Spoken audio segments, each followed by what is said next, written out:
There's something on your Mac called Markup. And it's not an app, but it's something that appears inside of apps. For instance, a common place to find it is in the Preview app when you're looking at a PDF. So I'm going to open up a PDF here in Preview. And I can start Markup by clicking on the Show Markup toolbar here.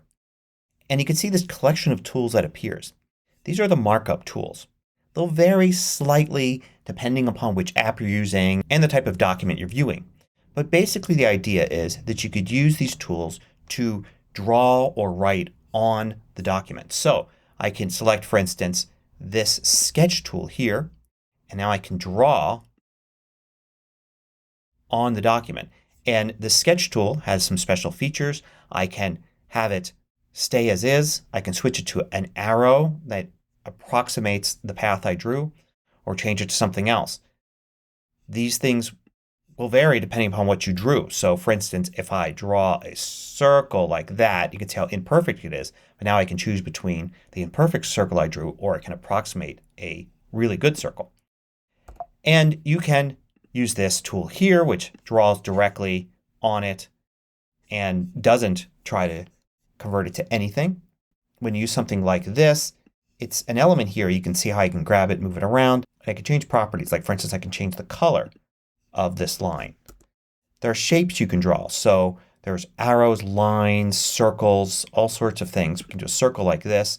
We can move it around. I can change the color. I can change the thickness of the line. I can change the fill so it's not filled right now, but I can fill it like that. I can still move it around and drag the edges, and then I can simply delete it if I want. Some of them have special things, like for instance this little bubble here not only can be manipulated in the same way the circle can, but these green dots can be used to change its shape somewhat. And you can see the star likewise has these green dots where I can change the shape or the number of points of the star. You can also add a text box here, and this creates this little text box, and I could type something in it.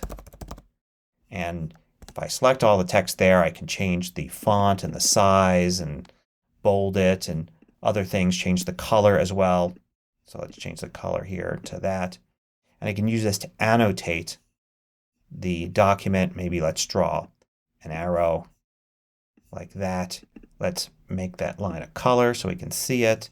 I can have that point at something like that. You can have notes like this. It'll just add a little sticky note, and you could say something in the note, and then it will collapse, and then you could position it somewhere, and then you can click on it to reveal what's in the note. You can select an area like this and do various things with it. For instance, I could copy that area. I could also crop to that area. If I copy, I can go New from Clipboard and create a new document. This is a PDF now that actually just has that copied area in it. You can also redact an area. So you could drag over some text and you can see how it redacts it. You can do signatures. So here are some signatures I've added. You can create a signature and you can use your trackpad, your Mac's camera, or your iPhone's camera. These last two you would sign like a white sheet of paper and then use the camera to take a picture of it. And then once you have signatures like this, you can easily insert your signature somewhere in the document. So if the document needs to sign and email back, you can do that without having to print it, sign it in ink, and scan it back in. So there's a lot of different tools, and these don't actually change the document with some exceptions like redacting and such. What these actually do is allow you to annotate the document. It's important to remember the difference, especially when it comes to a PDF. If you want to change a PDF, the way to do that is to go back to the source document. So Pages or Microsoft Word or Adobe InDesign, whatever was used to create the document, and then change that original document and create a new PDF version of it. A PDF is like a printed sheet of paper but in digital form. It's the end result, not the document you edit. Now you can also use Markup in Preview on images. So I'm going to open an image here, and then I can go to Markup tools just like before. And you could see more or less the same tools appear here. And you could draw on this if you want.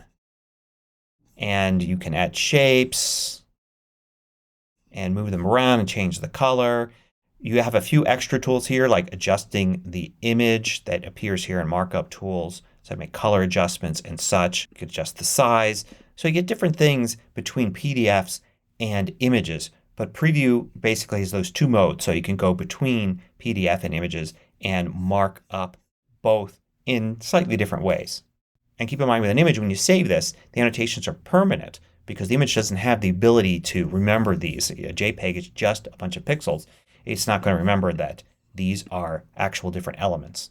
Now you can use markup tools in other places besides Preview. You'll see it pop up all over the place. For instance, here I'm going to reply to this message and you could see the image is here. I can actually click here and mark up this image. So if somebody asks me a question and there's an image involved, I can actually reply. Then I could say, circle something in the image and done. And you can see how the image I'm going to send back to them is now annotated. Here I am in the Notes app and I could select the image and I could mark it up here as well. Even in the Photos app you can go to Edit and then under Extensions, Markup is one of the tools. So you can actually annotate, draw on, add text as say a caption and a lot of different things into a photo inside the Photos app using the markup tools that are listed in Extensions in Editing.